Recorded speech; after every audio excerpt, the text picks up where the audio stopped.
Dear student, আশা করি তোমরা সবাই ভালো আছো। অন্বেষা ম্যাথ আড্ডা ইউটিউব চ্যানেল থেকে সবাইকে আন্তরিকভাবে শুভেচ্ছা ও অভিনন্দন জানিয়ে শুরু করছি আমাদের আজকের ক্লাস। আমাদের আজকের ক্লাস পঞ্চম শ্রেণীর গণিত অধ্যায় 9 শতকরার বেসিক লেকচার এটা হবে 3 নাম্বারটা। তো 3 নাম্বারে আমাদের বেসিক লেকচারে যেগুলো থাকবে সেটা হচ্ছে আহ, মুনাফার হার মুনাফার হার নির্ণয়, অর্থাৎ মুনাফার হার, আসল মুনাফা বা সুদ নির্ণয়ের কিছু সূত্র আছে, 4টা সূত্র প্লাস এই মুনাফার হার কি, সুদ নির্ণয় কিভাবে করে, এই বেসিক আলোচনাটা আমরা আজকের এই লেকচারে সেরে ফেলবো। আর এই যে মুনাফার হার, এইগুলো যদি, এই সূত্রগুলো যদি তুমি এখন কমপ্লিট করো, তুমি যখন অষ্টম শ্রেণীতে যাবা তখন দেখবা যে তুমি এই চ্যাপ্টার অর্থাৎ 2 অধ্যায়ের সব অঙ্ক তুমি পারো। কারণ এখানে যে সূত্র লেখা আছে ওখানেও সেই একই সূত্র, তবে এখানে লেখা আছে বাংলায়, ওখানে লেখা থাকবে ইংলিশে। আমি যখন সূত্রগুলো লিখবো, আসলকে কি দ্বারা প্রকাশ করে, মুনাফার হারকে কি দ্বারা প্রকাশ করে, সময়কে কি দ্বারা প্রকাশ করে, এগুলো কিন্তু আমি এটার আলোচনাটা করব। তো তোমরা খুব ভালো করে এই জিনিসগুলো শিখে নাও, কাজে লাগবে। মুনাফার হার দেখো, মুনাফার হার 100 টাকার 100 টাকার উপর 1 বছর, 100 টাকার উপর 1 বছরের জন্য, 1 বছরের জন্য 1 বছরের জন্য যে মুনাফা ধারণ করা হয়, 1 বছরের জন্য মুনাফা যে মুনাফা ধরা হয়, যে মুনাফা ধরা হয়,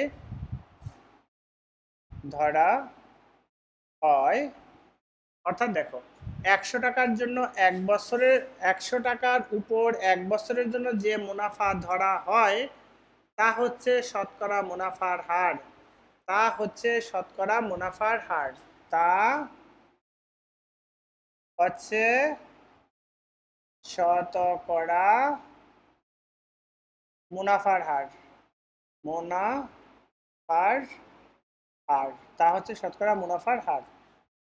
আচ্ছা, এরপর মুনাফার হার, এরপরে দেখেন আসল। আসল আসলটা কি? ব্যাংক ব্যাংক ব্যাংকে যে টাকা জমা জমা রাখা হয়, জমা রাখা হয় জমা রাখা হয় তা হচ্ছে আসল। তা হচ্ছে আসল। তা হলো আসল। তারপরে মুনাফা মুনাফা বা সুদ। মুনাফা বা সুদ। আসল আসল টাকার উপর, আসল টাকার অতিরিক্ত, আসল টাকার অতিরিক্ত যে টাকা, আসল টাকার অতিরিক্ত অতিরিক্ত আসল টাকার অতিরিক্ত যে টাকা ব্যাংকে, আসল টাকার অতিরিক্ত টাকা যে টাকা ব্যাংকে, আসল টাকার, অর্থাৎ আসল টাকার অতিরিক্ত যে টাকা ব্যাংক ব্যাংক যে টাকা ব্যাংকে দিলে ভুল হবে, যে টাকা ব্যাংক আসল টাকার অতিরিক্ত টাকা ব্যাংক প্রদান করে তা হচ্ছে ব্যাংক প্রদত্ত মুনাফা বা সুদ। তাহলে লেখো, আসল টাকা ব্যাংক প্রদান করে, ব্যাংক প্রদান করে তা হচ্ছে ব্যাংক প্রদত্ত ব্যাংক প্রদত্ত তা হচ্ছে ব্যাংক প্রদত্ত লেখো, তা হচ্ছে ব্যাংক প্রদত্ত মুনাফা বা সুদ। ব্যাংক প্রদত্ত মুনাফা মুনাফা বা সুদ। মুনাফা বা সুদ। এখন দেখো, লক্ষ্য করো, মুনাফার হার, আমি ধরো সাপোজ আমার কাছে টাকা নেই, তোমার কাছে আছে। আমি কি করলাম, বললাম যে তুমি আমাকে 1000 টাকা ধার দাও। তুমি বললা না স্যার আমি টাকা ধার দিতে পারবো না। আপনাকে আমি টাকা দিতে পারি, আপনি আমাকে 1000 টাকায় প্রত্যেক মাসে 100 টাকা করে বেশি দিতে হবে। প্রত্যেক মাসে 100 টাকা করে বেশি দিতে হবে। তার মানে 1 বছরে কত হবে, 1200 টাকা। তা আপনি 1000 টাকা নিলে আমাকে 1 বছরে 1200 টাকা দিতে হবে মুনাফা। এইটাই হচ্ছে সুদ। এইটাই হচ্ছে সুদ। এই মুনাফাটা, অতিরিক্ত যে টাকাটা, এই অতিরিক্ত টাকাটাই হচ্ছে মুনাফা হার বা সুদের, মানে সুদের পরিমাণ, মুনাফার হার বা সুদের পরিমাণ। আশা করি বুঝতে পারছো। 100 টাকার উপর 1 বছর, এটা ব্যাংক দিয়ে বোঝানো হচ্ছে। 100 টাকার উপর 1 বছরের জন্য যে মুনাফা ধারণ করা হয়, তাহলে 100 টাকা আমি যদি বলি প্রত্যেক মাসে 5 টাকা, তাহলে 5 বরং 60 টাকা, 100 টাকার জন্য 60 টাকা মুনাফা ধার্য করছি। কত জন্য? 1 বছরের জন্য। 1 বছরের জন্য মুনাফাটা মূলত বছরে হিসাব করা হয়। আচ্ছা, তারপরে আসল। ব্যাংকে ব্যাংকে যে টাকা জমা রাখা হয়, ধরো তোমার কাছে 50,000 টাকা আছে, তুমি ব্যাংকে এটা জমা রাখলা। ব্যাংক ম্যানেজারকে জিজ্ঞেস করলা যে আমাকে মাসে আপনি কয় টাকা বেশি টাকা দিবেন 50,000 টাকায়। ব্যাংক ম্যানেজার বলল মাসে পাবেন আপনি 300 টাকা, তাহলে 1 বছরে 3600 টাকা আপনি পাবেন। 50,000 টাকায় 1 বছরে পাবেন 3600 টাকা। তাইলে ব্যাংকে আমি রাখছি কত? 3000 টাকা। ব্যাংকে রাখছি 3000 টাকা বা 50,000 টাকা। তাহলে 50,000 টাকায় ধরো বছরে দেবে 3600 টাকা।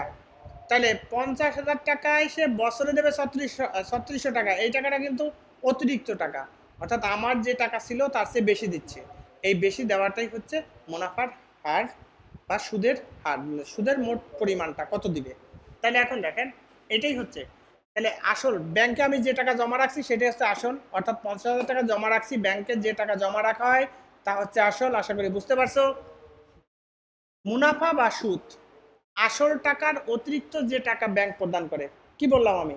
যে আমি 50,000 টাকা প্রদান করলাম, ব্যাংকে জমা রাখলাম, বললাম আপনি আমাকে বছরে কয় টাকা দিবেন? 3600 টাকা। তাহলে ব্যাংক 50,000 টাকা আমাকে 3600 টাকা দেবে 1 বছরে। তাহলে অতিরিক্ত এই 3600 টাকা অতিরিক্ত, এই অতিরিক্ত টাকাটাই হচ্ছে সুদ বা মুনাফা। সুদ বা মুনাফা, মুনাফা মানে লাভ, মুনাফা মানে লাভ। আশা করি বুঝতে পারছেন। এখন আমাদের এইটা থেকে, এই আলোচনা থেকে আমাদের 4টা সূত্র আছে কিভাবে লাভ নির্ণয় করব, কিভাবে সুদ নির্ণয় করব, কিভাবে মুনাফা নির্ণয় করব। দেখো, এটা হলো সূত্র 1 নাম্বারটা। হ্যাঁ, মুনাফা, মুনাফা সমান সমান আসল, আসল গুণ, আসল গুণ মুনাফার হার,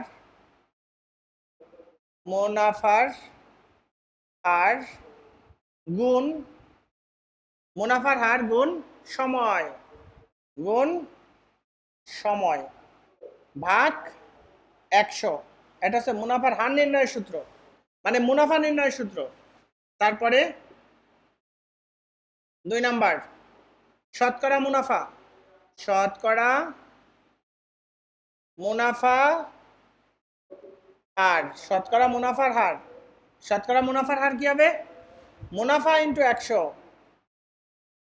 মুনাফা গুণ 100 ভাগ আসল ইন্টু সময়, আসল ইন্টু সময়, আসল ইন্টু সময়। তারপর 3 নাম্বার, আসল নির্ণয়ের সূত্র। আসল, আসল সমান সমান কি? আসল সমান সমান মুনাফা গুণ 100, মুনাফা গুণ 100 ভাগ মুনাফার হার ইন্টু সময় ভাগ মুনাফার হার ইন্টু সময়। তারপরে 4 নাম্বার, সময় নির্ণয় সূত্র। সময়, সময় নির্ণয় সূত্র কি হবে? মুনাফা গুণ 100, মুনাফা গুণ 100 ভাগ আসল, আসল বাকি রইল কি আর? আসল ইন্টু মুনাফার হার, মুনাফার, মুনাফার হার, আসল ইন্টু মুনাফার হার। এখন দেখো এই যে সূত্রগুলো কিভাবে হয় স্যার, দেখেন মুনাফা, এটা মুনাফা, এ পাশে ভগ্নাংশ, এটার সাথে এটা গুণ হয়, তাহলে আমি বের করব কি মুনাফার হার, এই মুনাফার হারটা বের করব। তাহলে এটার সাথে এটা গুণ করলে কিভাবে হয় দেখো তো, আমি এটা একটু দেখাই।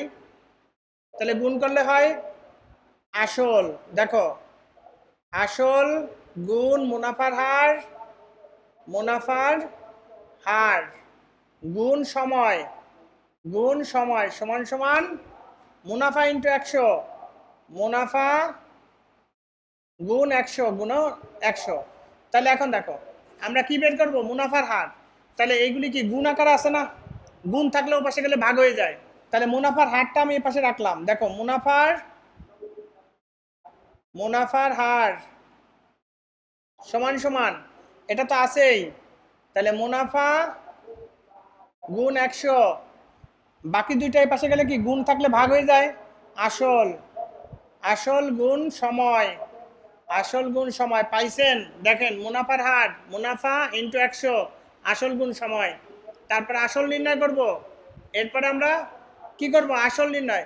তাহলে দেখেন এটার সাথে এটা গুণ, এটা তো আছেই, এটার সাথে এটা গুণ, এটা আছে, তাহলে এখন আসল যদি বের করি তাহলে আসলটাই পাশে রাখি, আসল সমান সমান কি হবে ওই যে মুনাফা, মুনাফা ইন্টু 100, আর যা আছে সেটা এখানে ভাগ হয়ে যাবে, মুনাফার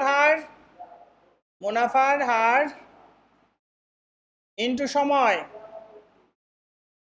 এখন কি বের করব মুনাফার হার আসল পাইছি, তারপরে বাকি রয়েছে কি স্যার সময়, এরপরে বাকি রয়েছে সময়।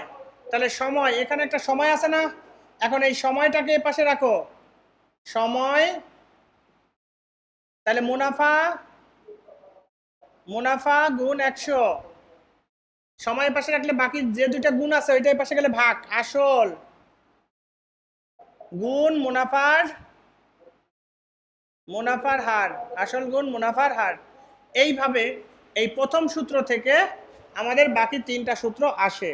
তাহলে আমরা যখন একটু বড় ক্লাসে যাব তখন এখানে দেখো এই আসলকে প্রকাশ করা হয়, আসল, দেখো আসল সমান সমান পি, আসল সমান সমান পি, তারপর মুনাফার হার এটাকে বলা হয় আর, তারপরে হচ্ছে সময় টাইম, সময়কে এন দ্বারা প্রকাশ করা হয়, সময়কে এন দ্বারা প্রকাশ করা হয়, তাহলে আর মুনাফাকে প্রকাশ করে আই দ্বারা, মুনাফা সমান সমান আই, ইন্টারেস্ট, আই এর ফুল মিনিং হচ্ছে ইন্টারেস্ট, তারপর হচ্ছে সময় টাইম, আর মুনাফার হার রেট অফ ইন্টারেস্ট, আর পি আসল মানে মূলধন, মূলধন মানে কি মানে আমার যে মোট টাকাটা সেইটা। তাহলে এই হচ্ছে আমাদের স্যার মুনাফার হার, আসল, তারপর মুনাফা বা সুদ, তারপরে চারটা সূত্র। এইগুলো যদি তোমরা খুব ভালো করে এখনই কমপ্লিট করে ফেলো তাহলে দেখবা ভবিষ্যতে তোমাদের আর কোনো সমস্যা হবে না।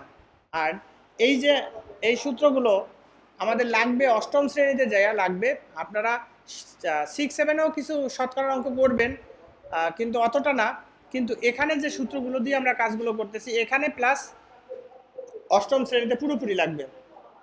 তো ডিয়ার স্টুডেন্ট, আশা করি তোমরা আজকের আমাদের বেসিক লেকচারটা বুঝতে পারছো। তো যদি না বুঝো তাহলে অবশ্যই প্রশ্ন করতে পারবা, অর্থাৎ কমেন্ট করবা। আর আমাদের ক্লাসগুলো ভালো লাগলে আমাদের চ্যানেলের সাথে থাকবা। তো অন্বেষা ম্যাথ আড্ডা ইউটিউব চ্যানেল থেকে আমি আশিস স্যার আজকে বিদায় নিব, দেখা হবে পরবর্তী কোনো একটা ক্লাসে।